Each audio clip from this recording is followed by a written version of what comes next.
Mahigit 2 linggo bago ang undas, nakahanda na ang mga tindera sa Dangwa para sa inaasang pagdagsa ng mga mamimili ng bulaklak.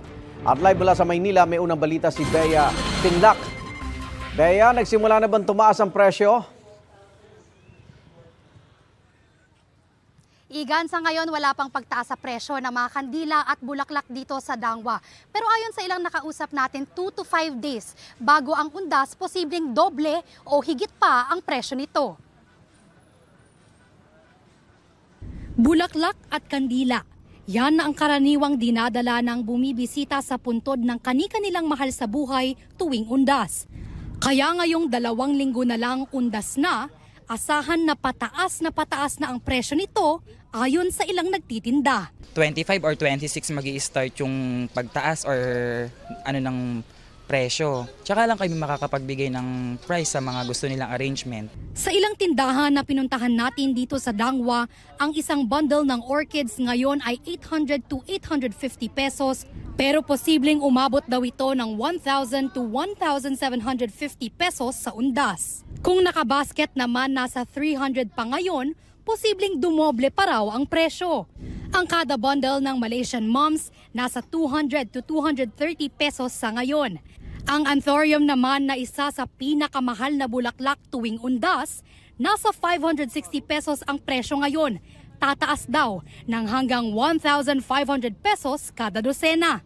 Bihira ang tindang kandila sa Dangwa, pero sa ilang nagbebenta nito, ang pinakamura na at pinakamaliit ay nabibili sa 5 piso.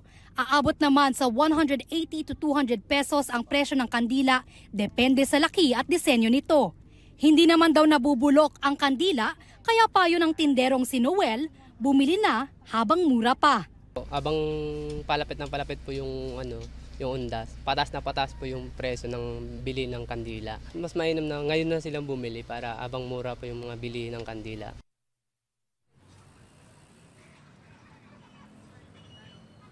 Igan, ang karaniwang buhay ng arranged flowers tulad nito ay 1 linggo. Kaya ang tipid-tip ng mga tindero rito sa Dangwa ay huwag matakot bumili ng bulaklak kahit ilang araw pa bago ang undas. At yan ang unang balita mula rito sa Maynila. Bea Pinlac para sa GMA Integrated News.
Igan, mauna ka sa mga balita. Mag-subscribe sa GMA Integrated News sa YouTube.